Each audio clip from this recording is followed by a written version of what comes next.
Kenapa gak kita santet aja orang-orang Belanda jika ada yang terbukti melakukan praktik santet, maka dia akan dihukum mati. Hai Sobat History, Assalamualaikum warahmatullahi wabarakatuh. Ini tuh mulai dari, aku pernah mendapat pertanyaan ini kayak, Indonesia itu kan dulu dijajah ya, gitu. Kenapa? Kita kan punya santet, banyak orang yang bisa nyantet di Indonesia. Kenapa gak kita santet aja orang-orang Belanda? Gak kita santet aja orang-orang Belanda supaya mereka itu berhenti menjajah dan mereka tuh kabur kembali ke negaranya gitu. Kayak terus aku mikir, ya juga sih, tapi enggak juga gitu. Kita bahas dalam video ini. Untuk informasi yang selengkapnya, tonton video ini sampai habis supaya kamu juga bisa paham kenapa kita nggak nyantet orang Belanda aja dulu. Let's begin.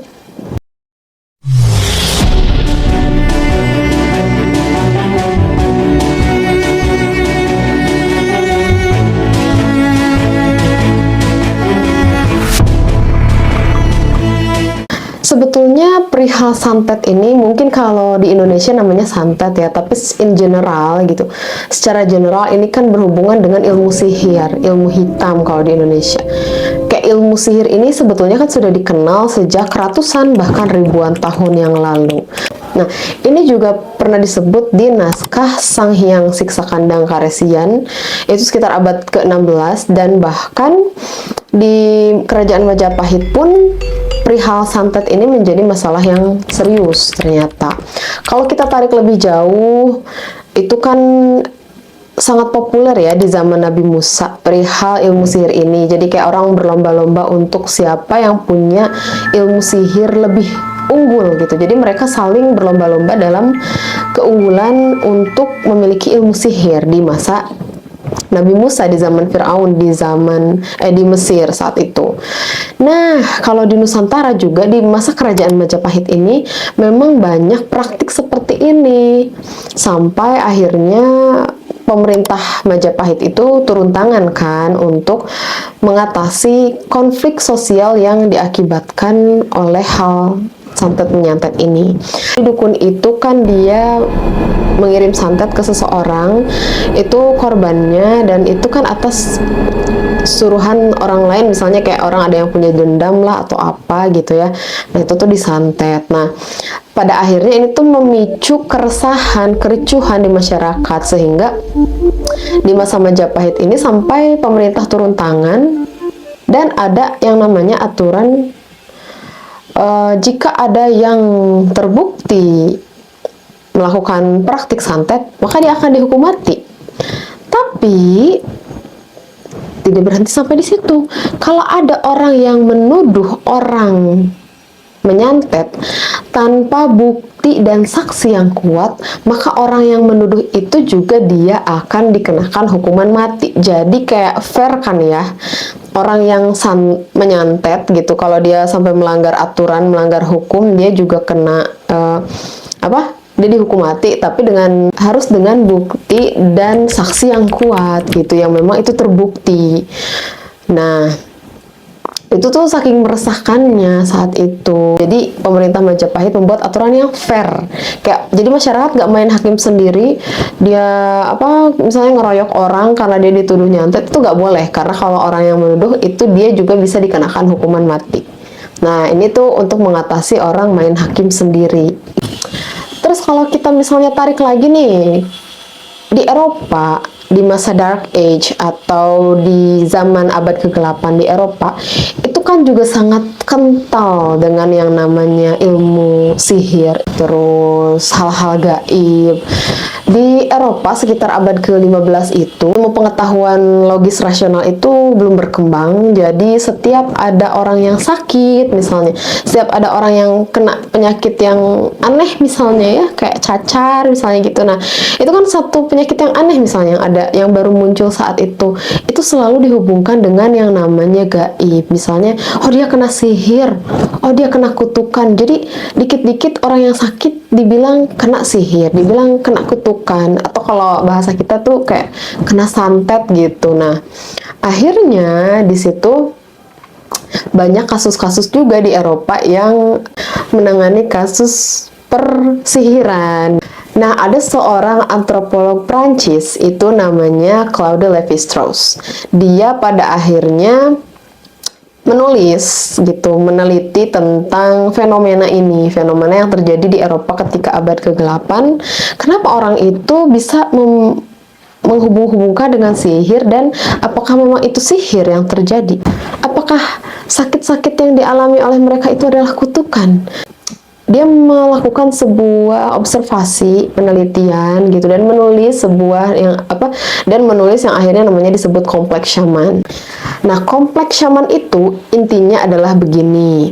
Sihir itu akan bekerja ketika ada 3 unsur terpenuhi. Jadi, kalau misalnya 3 unsur ini tidak terpenuhi, sihir itu tidak akan bisa bekerja. Yang pertama adalah si dukunnya ini harus yakin bahwa kekuatannya itu bisa menimbulkan orang sakit misalnya, atau bisa menyiksa seseorang gitu. Yang kedua adalah pasiennya atau orang yang menyuruh itu, ya dia datang ke dukun, dia pasti yakin lah ya. Dan si korbannya pun harus punya keyakinan yang sama. Jadi si korbannya tuh kalau kayak dia harus percaya gitu, harus yakin bahwa kutukan itu ada, bahwa santet itu ada, misalnya kalau kita masukkan ke dalam konteks santet ya. Dan yang ketiga adalah harus ada pihak ketiga di sekitar korban, orang-orang terdekat korban misalnya, masyarakat sekitar korban, itu yang percaya juga bahwa sihir, bahwa kutukan atau santet itu ada. Nah, dari situlah ketika ketiga unsur itu terpenuhi, maka sihir atau santet itu akan bekerja sesuai dengan apa yang sudah direncanakan. Jadi kalau misalnya ada yang tidak percaya, itu ya santetnya gagal gitu. Nah, kalau kita melihat konteks, kok kita nggak santet aja orang-orang Belanda itu, penjajah itu, supaya mereka kabur dan berhenti menjajah Indonesia? Pertanyaannya, orang Belanda percaya tidak dengan santet? Percaya enggak kalau mereka itu bisa disantet gitu? Nah, memang di Eropa itu di abad ke-15 masih di zaman ke-8, dan mereka masih percaya dengan hal-hal seperti itu. Tapi di abad sekitar 16, 17, 18, apalagi abad ke-19, jadi Belanda itu menjajah Indonesia secara utuh itu ya sekitar di abad ke-19, 20-an awal. Nah, di abad itu Eropa itu sudah ada di masa yang namanya Renaissance atau masa abad pencerahan. Nah, di abad pencerahan ini memang logika rasional dan ilmu pengetahuan itu lagi berkembang sangat pesat di Eropa. Jadi mereka itu lebih mengutamakan dan lebih berpikiran logis dan rasional dibandingkan mereka mengaitkannya dengan hal-hal yang gaib atau mistis. Sehingga ketika mereka menjajah Indonesia, ya mereka mindsetnya itu, orang-orangnya, generasinya sudah tidak berpikir bahwa orang sakit atau orang kena musibah itu adalah disantet atau kena kutukan atau kena sihir gitu. Jadi mereka udah lebih logis dan rasional saat itu. Jadi orang Belanda ya kalau disantet kan mereka nggak percaya. Jadi kalau kita pakai pisau analisisnya Claude Lévi-Strauss tadi, ya unsur yang kedua, korbannya itu tidak yakin dan memang tidak percaya. Jadi santetnya akan gagal gitu. Sehingga ini menyebabkan gelombang keyakinan santet itu gak nyambung. Kita masuk ke masa kolonial atau masa ketika Indonesia dijajah oleh Belanda. Bagaimanakah pemikiran orang-orang Belanda terhadap santet ini? Mereka awalnya itu skeptis terhadap yang namanya santet. Atau dulu itu bukan santet, istilah populernya di masa kolonial itu adalah guna-guna gitu. Mereka awalnya skeptis, tapi karena banyaknya isu yang berkembang tentang santet di masyarakat, pada akhirnya itu menimbulkan ketakutan psikologis terhadap pemerintah Belanda itu sendiri. Jadi mereka akhirnya terguncang, tergoyahkan. Yang tadinya skeptis, gak percaya, ya ada juga rasa khawatir, was-was, takut kayak ini bener gak ya, santet itu, guna-guna itu ada gitu ya, guna-guna itu bisa kena gitu ya ke kita. Nah, itu saking banyaknya masyarakat yang percaya dan saking orang-orang di lingkungan mereka itu percaya. Nah, dari mana orang-orang Belanda ini atau pemerintah Belanda ini mengetahui tentang guna-guna tersebut? Dari orang-orang terdekat mereka, orang pribumi. Pribumi itu orang Indonesia lah. Jadi orang-orang pribumi itu yang misalnya menjadi asisten rumah tangganya orang Belanda atau jadi nyai. Jadi dulu di masa kolonial, orang Indonesia, perempuan Indonesia yang jadi istri simpanan orang Belanda itu disebutnya nyai. Nah, jadi dari asisten rumah tangga, dari para nyai, terus dari misalnya kolega-kolega bisnis, dari pejabat-pejabat pemerintahan yang orang pribumi, itu kan mereka banyak ngobrolin tentang guna-guna. Karena itu saat itu tuh lagi viral banget tentang guna-guna. Istilahnya lagi trending topik lah saat itu. Akhirnya itu kan menyebar ya. Dan kayak mereka juga akhirnya ketakutan, orang-orang Belanda itu ketakutan. Kok bisa ya ternyata, kayak ada cerita misalnya orang meninggal kena guna-guna, orang sakit ini sakit parah dan bla bla bla kena guna-guna. Akhirnya ya mereka kayak hampir mau percaya. Tapi ternyata selalu ditangkal oleh berita-berita dari Belanda. Jadi banyak koran-koran yang diterbitkan di Belanda itu membahas tentang kondisi di Hindia Belanda, di mana mereka juga merujuk kepada koran-koran di Indonesia atau di Hindia Belanda gitu. Nah, orang-orang Belanda yang di Belanda sana mereka menangkal karena mereka melihat bahwa pemerintahan Belanda atau orang-orang Belanda yang tinggal di Hindia Belanda ini sudah mulai terguncang oleh hal itu. Jadi mereka sudah mulai kayak banyak yang iya gitu ya, guna-guna itu manjur, guna-guna itu bisa kena ke kita. Nah, orang Belanda menangkal akhirnya kayak bilang gini, sebetulnya guna-guna itu adalah suatu hal yang lelucon katanya bagi orang Belanda ya, itu suatu hal yang menarik, tapi itu lelucon, kayak itu tuh tahayul yang memang dibumbui oleh imajinasi orang-orang sana gitu katanya. Kayak orang-orang timur tuh sangat khas sekali dengan yang namanya ilmu-ilmu gaib gitu, ilmu sihir, hal-hal mistis, itu kayak sangat-sangat kental dengan itu, kata orang Belanda yang menulis di, nah ini nih korannya nih ya, cuplikan dari koran Belanda yang menyebutkan tentang hal tersebut. Nah, jadi orang Belanda juga sempat ternyata merasakan kekhawatiran, takut kena guna-guna, tapi ditangkal juga oleh orang Belanda. Akhirnya mereka, oh gitu ya, jadi kayak udah sih kan mereka itu terpelajar, maksudnya mereka itu literasinya bagus ya. Nah itu salah satu fungsi literasi. Ketika mereka merasa ketakutan, ketika mereka membaca, berliterasi, membaca berita dari Belanda, oh ternyata gitu, ya udah sih gitu, berarti tidak berarti apa-apa juga, itu kan budayanya orang timur gitu, bukan budayanya kita. Itulah kurang lebih responnya orang Belanda saat itu. Ada beberapa kejadian menarik juga yang aku baca dari koran-koran kolonial, koran yang terbitnya di masa kolonial ya, di tahun 1930-an. Kayak misalnya ada satu berita yang dimuat di koran Telegraph tanggal 13 April 1935. Itu tentang guna-guna dan racun. Jadi isinya adalah di Batak. Di Batak itu saat itu ada kejadian atau isu yang trending topik tentang satu pejabat tinggi yang katanya diguna-guna. Wow, kena guna-guna apa tuh ya? Jadi guna-gunanya ini memicu satu penyakit kulit yang mengerikan katanya. Jadi pejabat ini kayak dia kena guna-guna nih katanya. Dia sakitnya kayak penyakit kulitnya aneh, penyakit kulitnya tidak apa ya, kayak ini mah kutukan nih, ini mah guna-guna, ini kena kalau bahasa kita sekarang santet ya, dulu guna-guna, kena guna-guna nih katanya gitu kan, kata masyarakat.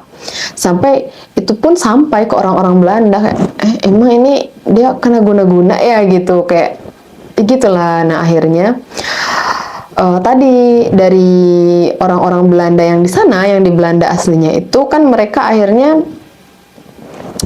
menuliskan pikiran-pikiran yang rasional tadi, logis rasional. Akhirnya saking meresahkannya isu guna-guna yang trending topik di kalangan masyarakat pribumi ini, pemerintah Belanda sampai turun tangan dengan kayak misalnya menurunkan polisi untuk melakukan investigasi. Kebayang ada yang diguna-guna polisi sampai investigasi gitu. Ini tuh siapa yang guna-guna gitu, terus gimana cara guna-gunanya gitu ya. Jadi polisi itu diturunkan untuk menelusuri itu, untuk investigasi oleh pemerintah Belanda tuh disuruh. Nah, akhirnya polisi itu menemukan bahwa menangkap lah. Singkat cerita, polisi menangkap sekitar 9 orang pelaku yang berkomplot untuk meracuni pejabat tinggi itu gitu. Ternyata si pejabat itu atau petinggi pemerintahan itu diracun pakai sebuah salep. Jadi salepnya ada ketemu gitu. Nah, si salep itu dibawalah sama polisi itu dan dicek di laboratorium. Kalau orang Belanda kan udah punya teknologi yang mumpuni ya untuk ngecek seperti itu. Ternyata salepnya itu memang mengandung racun, mengandung suatu zat yang bisa menyebabkan penyakit kulit. Nah, ternyata itu adalah racun. Akhirnya karena dia memang terbukti meracuni dengan salep itu dan ada percobaan pembunuhan, karena memang kan niatnya mau ngebunuh ya ceritanya. Akhirnya orang-orang itu ditangkap lah oleh pemerintah Belanda.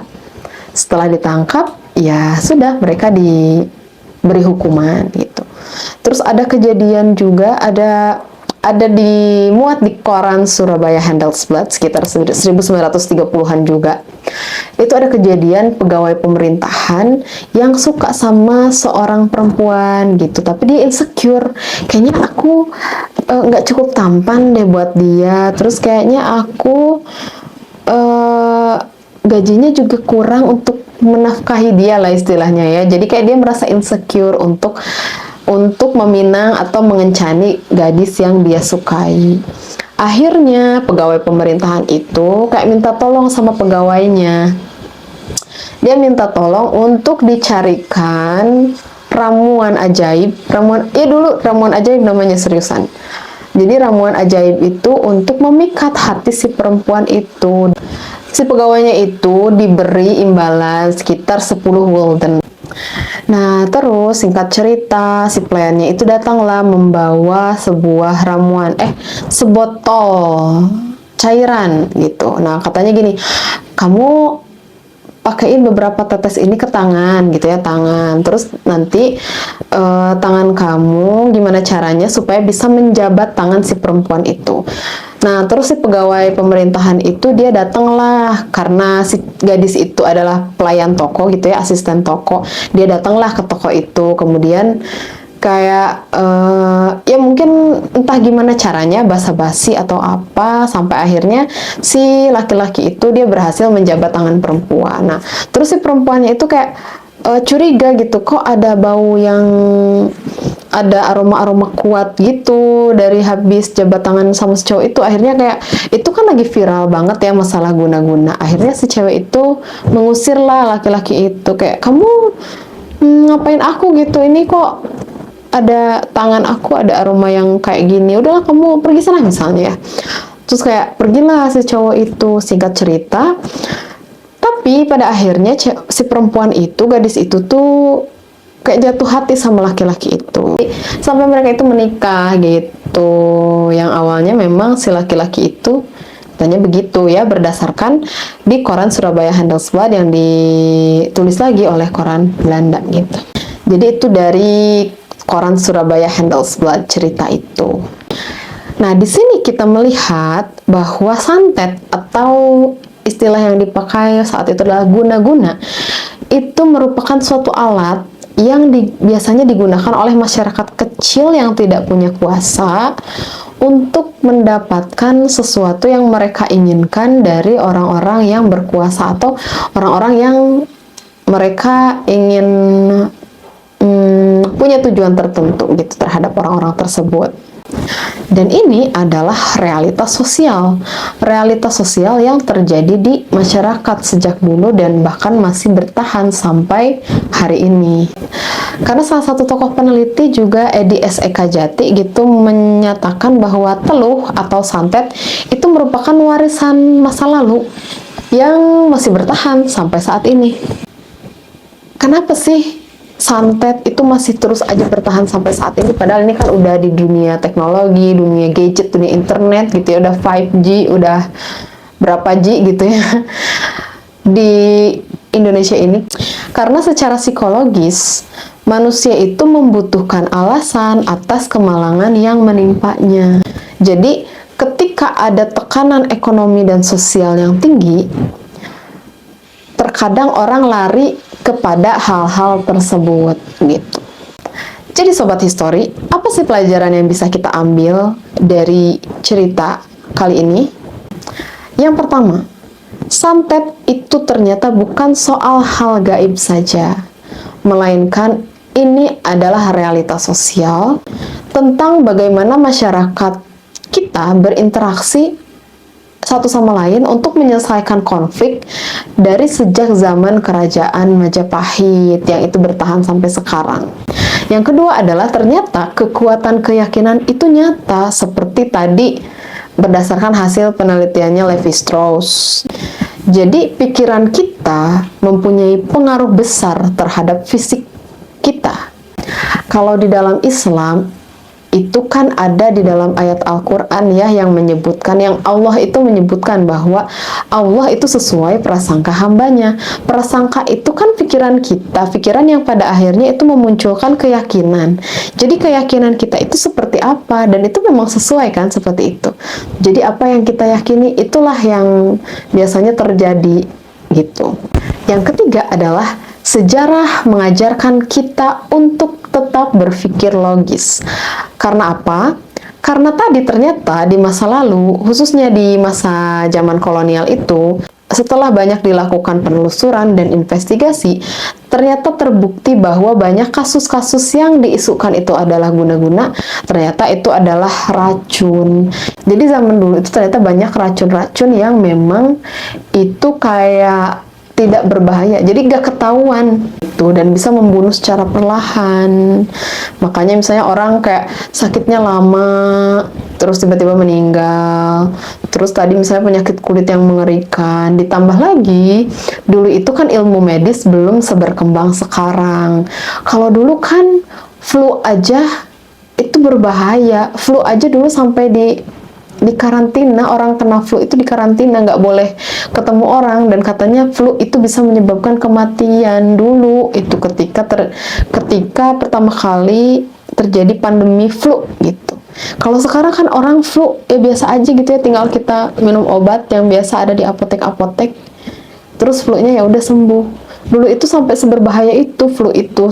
Dan jangan menuduh orang lain tanpa bukti, karena di kerajaan Majapahit aja orang yang nuduh tanpa bukti dan saksi yang kuat itu bisa dihukum, kena hukuman mati bahkan. Nah, jadi menurut kalian nih, kenapa sih kira-kira di era teknologi yang sedang berkembang ini tetap aja masalah santet itu masih menjadi isu yang hangat untuk diperbincangkan?